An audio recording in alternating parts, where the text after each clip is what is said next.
In continuation to my partner's speech, there are various consequences that come from hydraulic fracking. However, fracking is not only harmful to the environment, but it is equally harmful to human health. A quote from the Natural Resources Defense Council states, "Exposure to this pollution can cause eye, nose, and throat irritation, respiratory illnesses, central nervous system damage, birth defects, or cancer." These are just some of the many side effects that can come from accidental inhalation or ingestion of these pollutants.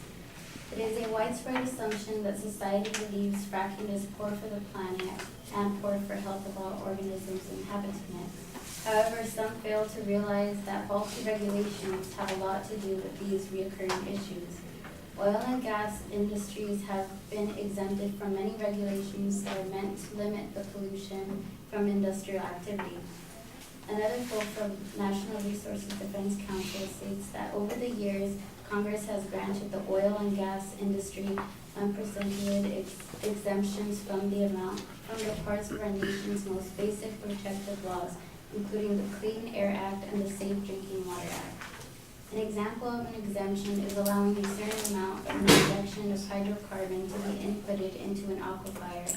This exemption from Chapter 4, Article 3 of Aquifer Exemption Compliance Regulations states, if the portion of the aquifer where injected is not approved and is not hydrocarbon producing zone, and the groundwater has less than 3,000 TDS, then the injection shall cease by October 2015, unless and until there is an aquifer exemption for the aquifer of the portion of where injection is occurring. Overall, this is saying that they allow a specific amount of hydrocarbon in the aquifer, and if the levels of hydrocarbon exceed the legal amount, they will stop injecting, but only if there is an exception where the injection is occurring. So if the levels of hydrocarbon are high and out of jurisdiction, then they legally don't need to stop. This is a perfect example of circumventions that these corporations take. This allows them to loop their way around government regulations and develop a higher risk of fracking exposure to our country as a whole. This exact exemption is actually currently under investigation, and here is why. In the course of ongoing corrective review, the division has identified over 2,500 wells that may have been improperly approved for injection into non-exempt aquifers protected by the Safe Drinking Water Act. So how many more exemptions are wrongly being approved of? Many urban neighborhoods are affected by these acts of fracking. Just about 40 miles here from Pomona, a small neighborhood called the Carousels in Carson, California, was greatly affected by fracking contaminations. According to an article published by the Los Angeles Times, preliminary tests under the direction of the Los Angeles Regional Water Quality Control Board had found dangerous levels of potentially explosive methane gas and benzene under the 285 homes of the Carousel tract. In some spots, tests found benzene at concentrations seldom seen, levels that could significantly increase cancer risk for residents. Some can defend that these fracking machines are mainly located in rural areas, or some can assume that regulations would be stricter considering this is happening in people's backyards. There are also short and long-term effects that can come from these exposures.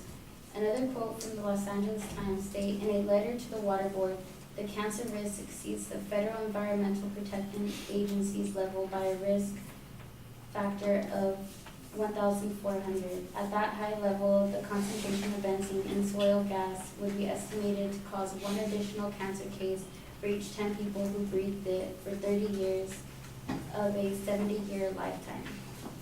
David Siegel, Chief of Integrated Risk Assessment Branch of the California Office of Health Hazard, said that if testing finds such levels inside homes, he would be worried not only about long-term effects, but short-term effects such as birth defects and neurological problems in children. It is also a disadvantage to those homeowners who are affected if they ever consider selling their property or in terms of home equity. A statement taken from a homeowner in the Carousel said, "I tell my husband to get me out of here, but where can we go? Who'd buy our house? It's like a nightmare that never goes away."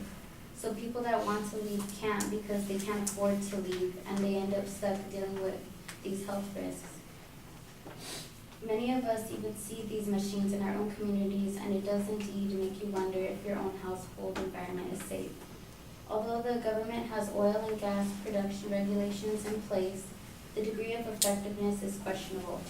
Government regulation from the Department of Conservation of Oil, Gas, and Geothermal Resources, Title 5, Chapter 5, Section C, states that rupture includes every unintentional liquid leak except that a crude oil leak of less than 5 barrels from a pipeline or flow line, or any crude oil or petroleum product leak in any in-plant piping system of less than 5 barrels when no fire, explosion, or bodily injury or no waterway contaminated thereby does not constitute a rupture for purposes of the reporting requirements.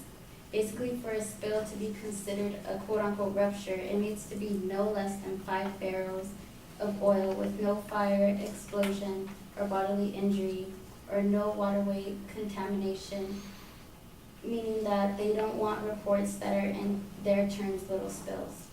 I'm not sure if everyone knows how much 5 barrels amounts to, but it amounts to 210 US liquid gallons. So if the spill was 209 gallons of oil, it is not enough to be considered a reportable rupture.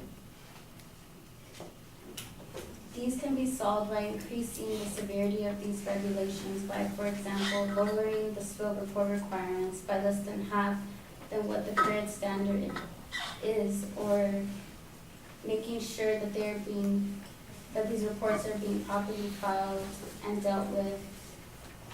Also, lowering amounts added to aquifers and enlarging areas of jurisdiction.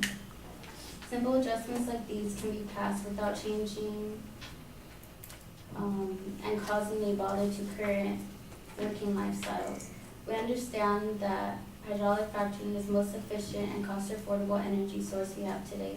We are not saying to ban fracking, but to simply enforce stricter regulations so we can fix this pollution issue and move towards a cleaner environment one step at a time.